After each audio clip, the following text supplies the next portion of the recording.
할렐루야! 오늘 추수감사절입니다. 추수감사절. 그러니까 농사를 짓자는 우리로서는 추수감사절이라고 하면은 좀 실감이 안 나죠. 진짜 이렇게 막 시골교회 같으면 뭐 서울도 그렇긴 합니다만 그때 수확한 햅쌀 뭐 이렇게 햇곡식 같은 거 앞에서 막 이렇게 쌓아놓고 그렇게 하면은 훨씬 마음이 좋잖아요. 뭐 지금 도시에 살다 보니 농사지을 일도 별로 없고 그래서 조금 확실히 감이 좀 떨어집니다. 추수감사절 그러면 감이 떨어집니다. 뭐 어떡하겠습니까? 주어진 환경에서 최선을 다하자. 제가 이제 그런 식으로 하니까.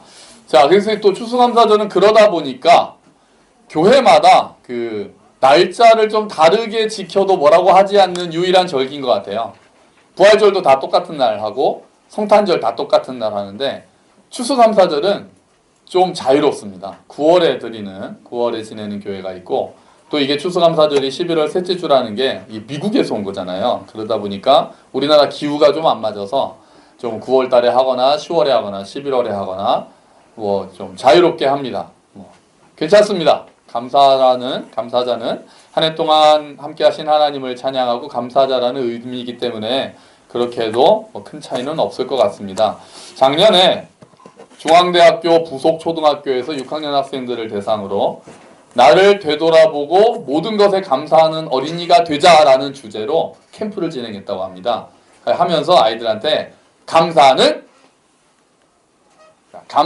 뭐뭐다 이렇게 해서 써서 내라고 했나 봐요. 그래서 그 중에 그게 몇 개가 있었어요. 몇 개가 있었는데 3개만 제가 괜찮다라고 생각된 게 있었어요. 아이들 6학년 아이들이에요. 6학년. 우리 6학년은 미란이 혼자네? 미란아, 감사는? 그러면 너 뭐라고 대답할래? 감사는? 갑자기 생각하면 어렵지. 얘네는 1박 2일 했으니까 됐을 거야. 자, 감사는 뭐다? 자, 하나가 이거예요. 하나가. 이겁니다. 퍼즐 조각이다. 감사는 아주 커다란 퍼즐 조각이다. 그러면서 이제 왜 그렇게 생각하느냐도 쓰라고 그랬어요. 그랬더니 이렇게 썼어요.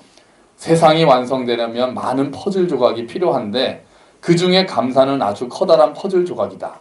세상 모든 사람의 감사라는 퍼즐 조각이 모여 맞춰질 때 이 세상의 큰 행복도 완성될 수 있다. 이 선생님 쓴 거 아닐까요? 6학년 아이가 이렇게 쓰다니 요즘 아이들은 너무 조숙한 것 같아요. 나쁜 것도 빠르고 좋은 것도 빨라요. 뭐 괜찮죠? 네, 괜찮습니다. 이거 내년에 우리 교회 한번 해보려고요. 올해 넘어갔으니까 감사는 네모하고도 제가 우리 교회 숙제가 많잖아요. 그래서 내년에는 감사는 뭐다 해서 재밌을 것 같아요. 이것도. 자, 그 다음에 또 어떤 아이 좀 쉬운 거. 처음에가 너무 무겁게 했어요. 자, 두 번째 이렇게 했습니다. 감사는 지우개다. 왜 그럴까요? 왜 감사가 지우개라고 생각했을까요? 이 아이는? 감사가 뭐를 지워주니까? 불행한 기억을 지워주기 때문에 감사는 지우개다. 그렇게 말을 했대요. 불행한 기억을 지워주기 때문에. 이 아이가 얼마나 불행했는지는 잘 모르겠습니다만 불행한 기억을 감사가 지워준다. 생각할수록 좀 깊지 않아요? 불행한 기억을 지워줘서 감사는 지우개다. 또 마지막은 이겁니다. 감사는 이음매다.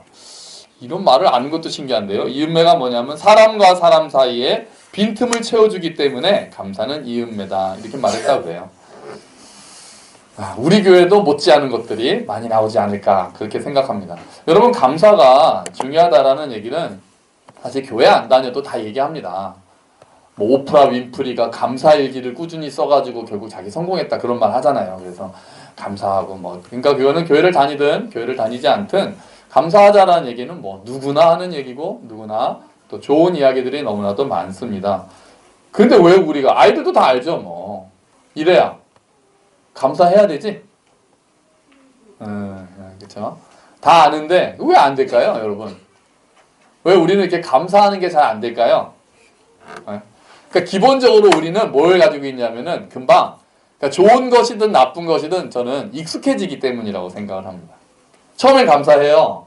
그런데 금방 안 감사해지기. 그러니까 감사의 반대말이 뭐라고 제가 맨날 말씀드린 거 있죠. 감사의 반대말은?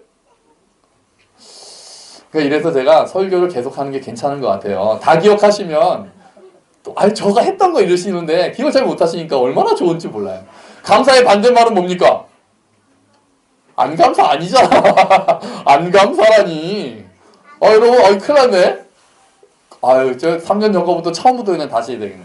자, 감사의 반대말 우리가 보통 뭐라고 생각해요? 불만, 불평. 그렇게 하는데 저 그거 아니라고 그랬잖아요. 아직도 잘 모르시겠네요. 감사의 반대말은 당연입니다. 당연.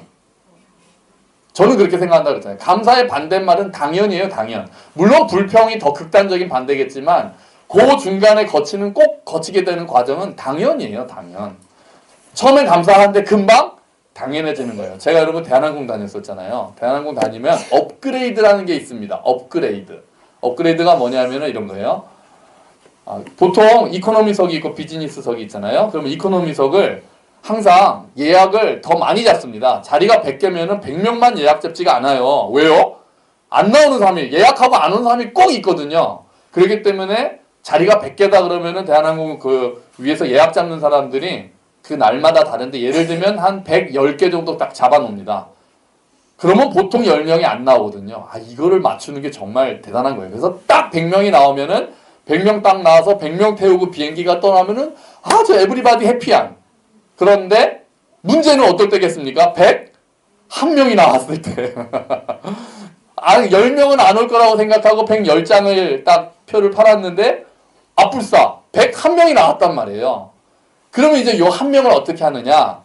그때 보통은 비즈니스석이 비어 있습니다. 비즈니스석이요.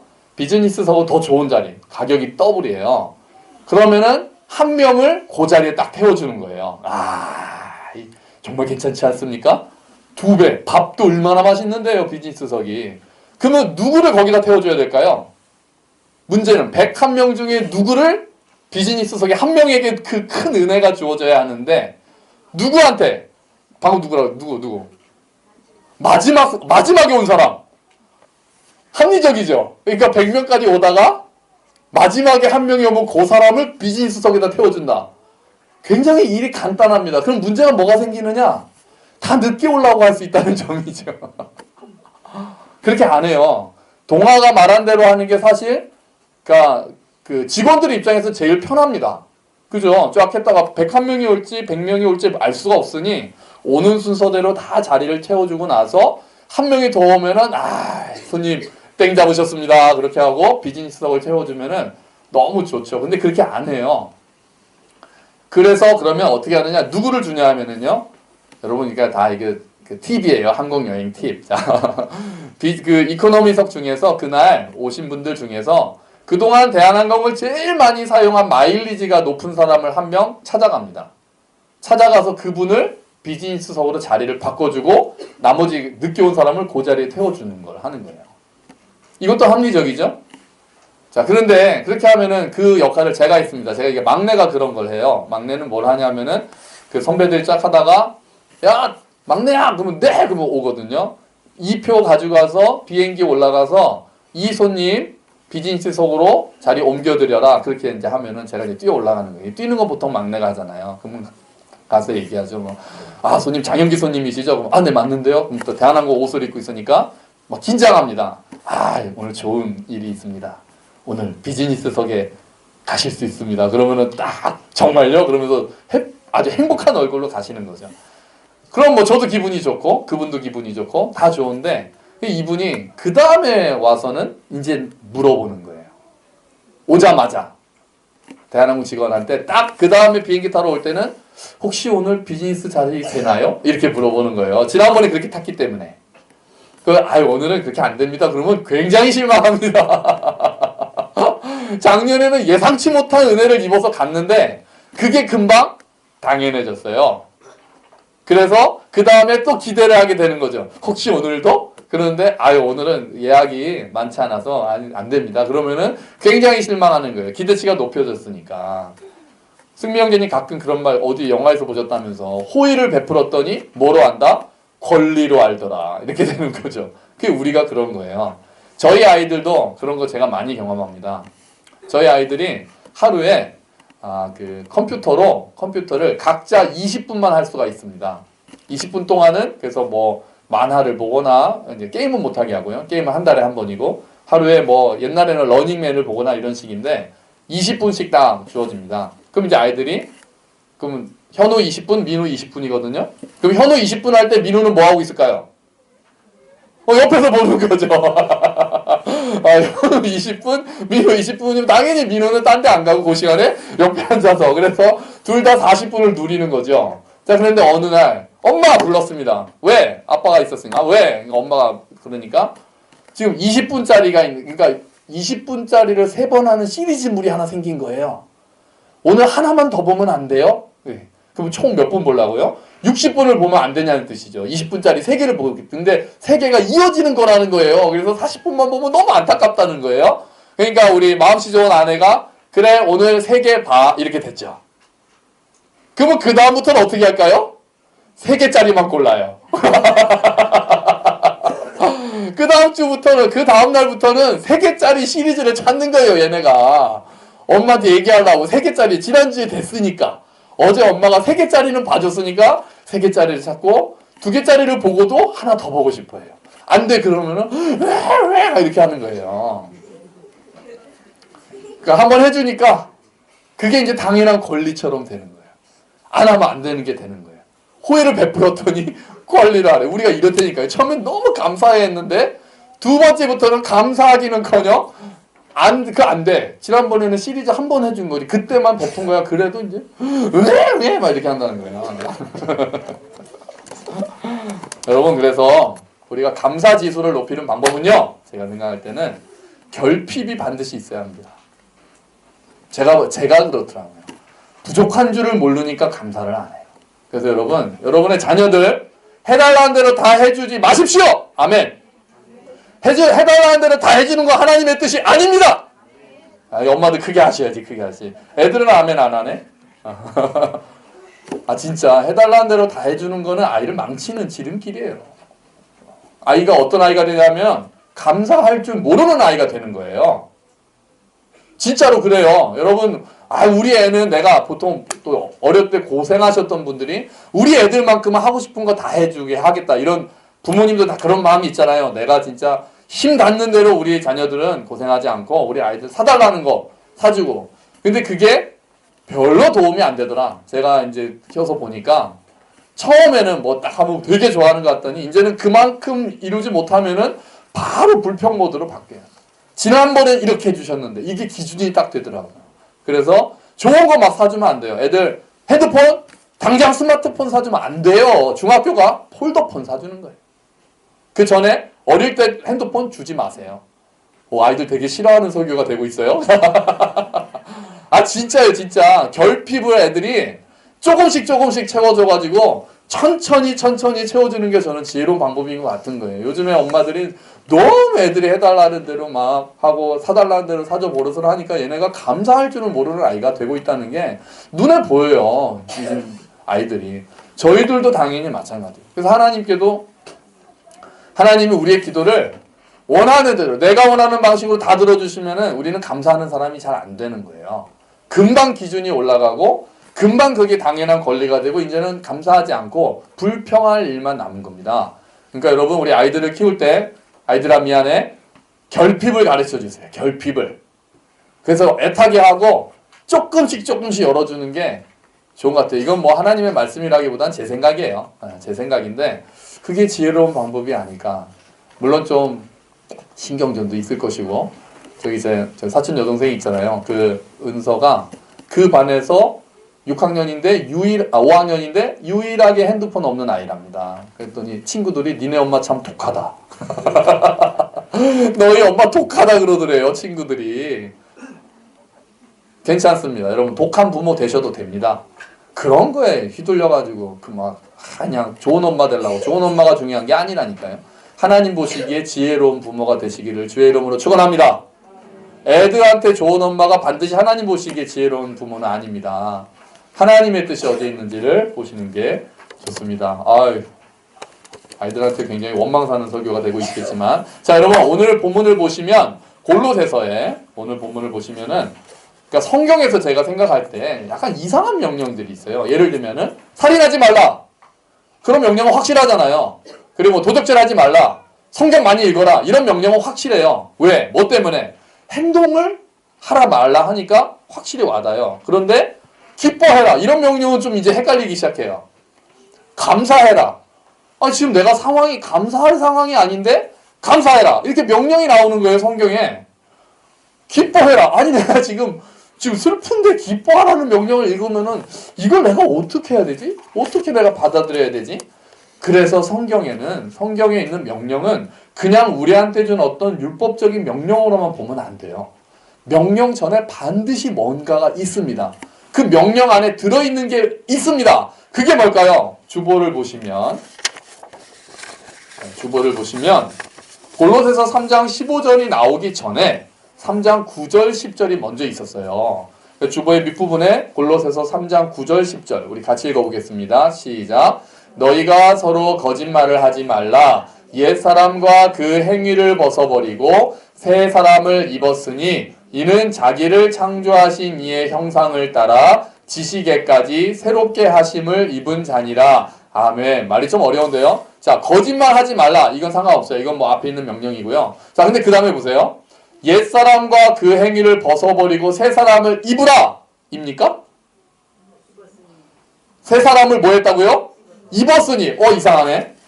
새 사람을 너가 거짓말은 옛사람이니까 거짓말을 하지 마라. 옛사람을 벗고 새 사람을 입어라 라고 성경이 명령을 해야 될 것 같은데 새 사람을 너희는 입었다 라고 하는 거예요. 여러분 성경은 이렇게 반드시 앞에 뭐가 있느냐?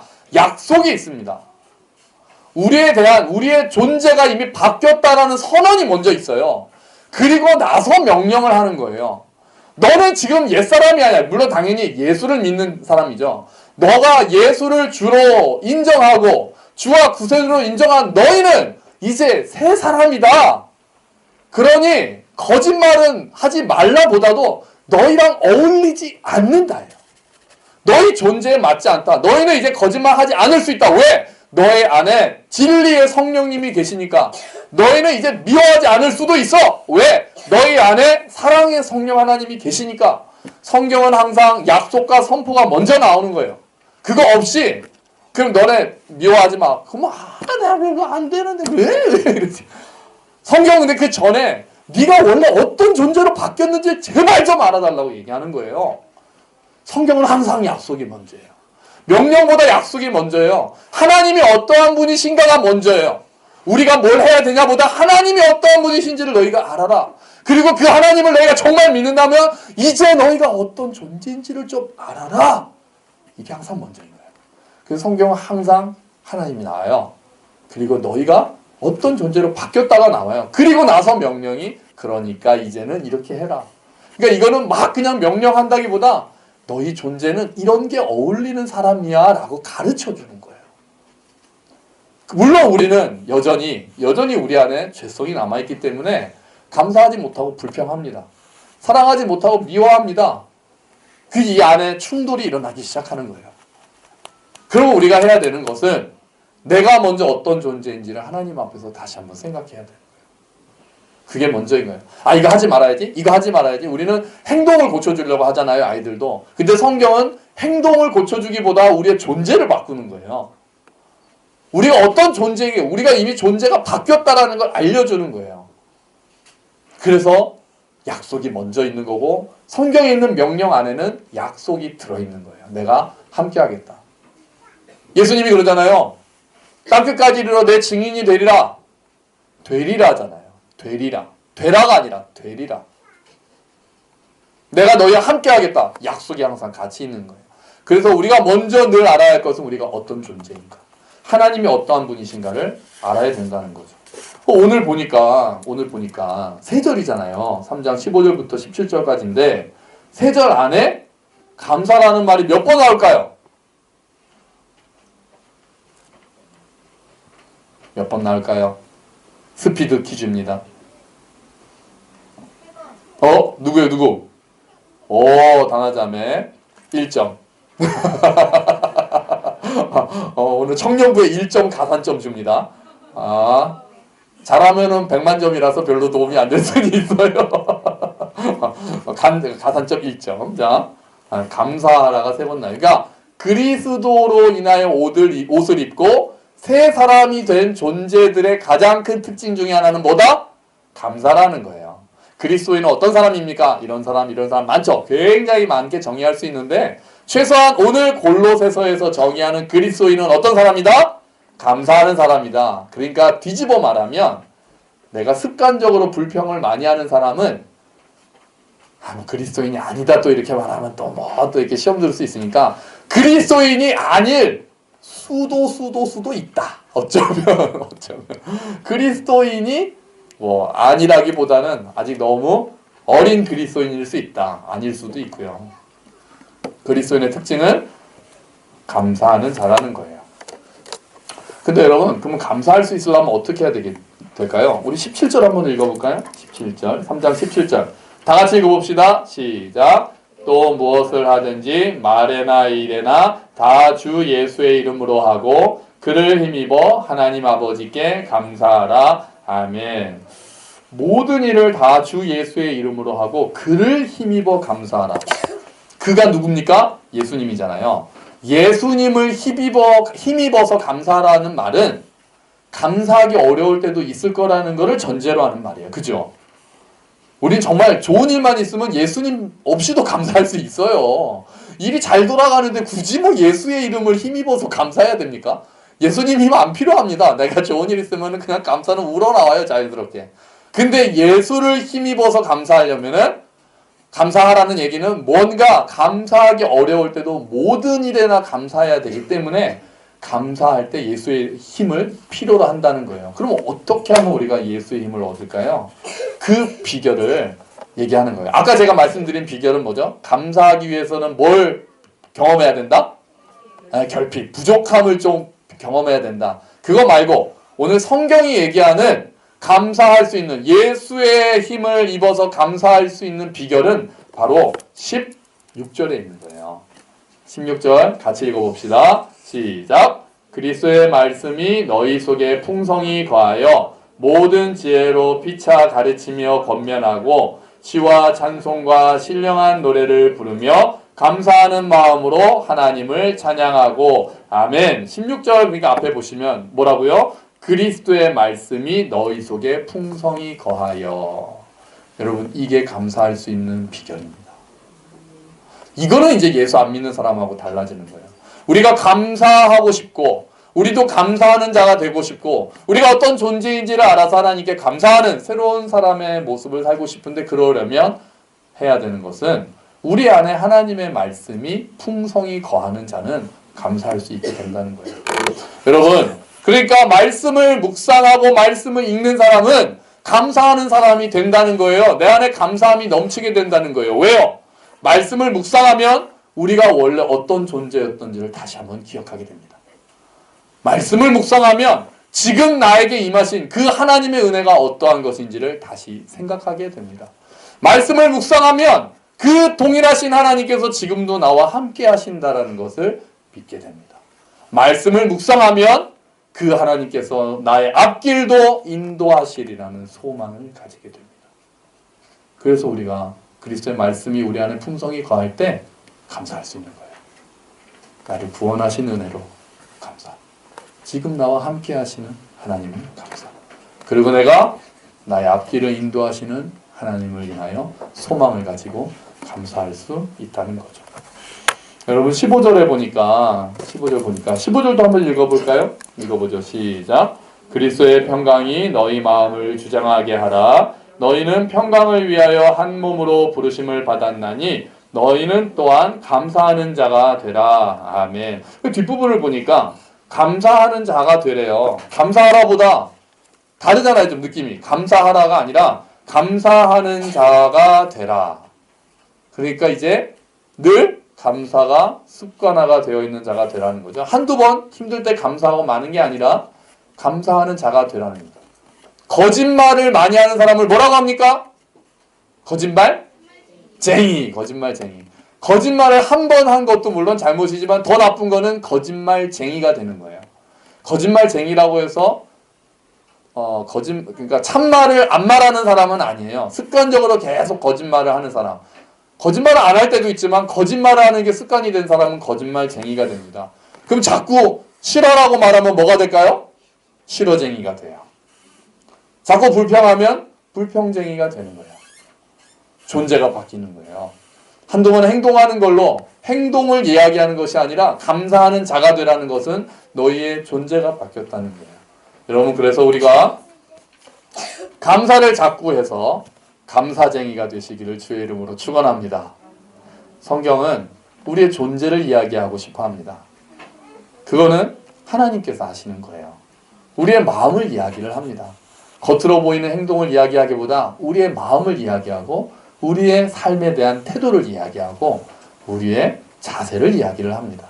그래서 우리는 다시 말씀을 우리 안에 거하게 해서 그 말씀으로 우리의 영혼을 찔러 쪼개고 우리의 골수를 쪼개서 우리의 뜻이 드러나게 해서 하나님 앞에서 내 마음의 상태를 보고 그럼에도 불구하고 주어진 하나님의 은혜를 감사하게 되는 거예요. 여기 계신 저와 여러분 모두가 감사하는 자가 되시기를, 감사쟁이가 되시기를 주의 이름으로 축원합니다. 아멘. 우리 같이 기도하죠.